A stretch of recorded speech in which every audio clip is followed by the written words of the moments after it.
Hello मैत्रिणी, आज आपण बनवत आहोत बटाटा वडा. त्यासाठी आपल्याला लागणार आहे 2 चम्मच तेल, त्यामध्ये थोडीशी मोहरी, जिरा, हिरवी मिरची, आलं लसणची पेस्ट मिक्सरमध्ये छान फिरवून घेतलेली आहे.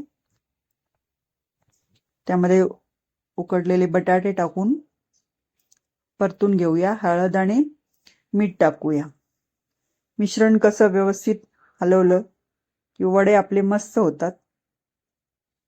दुसऱ्या वाटीमध्ये घेऊया 1 वाटी बेसन, त्यात थोडंसं मीठ, हिंग, हळद, लाल मिरची, जिरा आणि पाणी टाकून मिक्स करूया. याच्यामध्ये 1 चिमूट सोडा घेऊया. त्यामुळे वडे एकदम खुसखुशीत होतात. आणि मिश्रण चांगलं फेटून घेऊया. बघा असं झालं पाहिजे. आता ह्या बटाट्यांचे छोटे छोटे बॉल बनवून घेऊ. त्यानंतर दुसऱ्या कढईमध्ये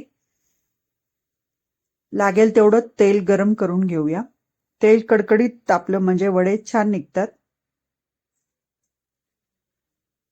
आता एक एक वडा बेसन पिठात टाकून तळून घेऊ.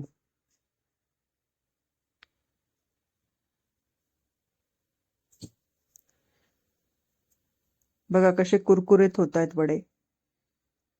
सोडा टाकल्यामुळं काय होतं, जास्त बेसन पीठ लागत नाही आणि वडे असे छान कुरकुरीत होतात.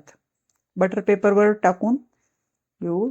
थोड्या मिरच्या आपण त्याच्या बरोबर तळून घेऊया आणि ह्या मिरच्यांवर थोडंसं मीठ टाकूया. झाला वडा मिरची तयार.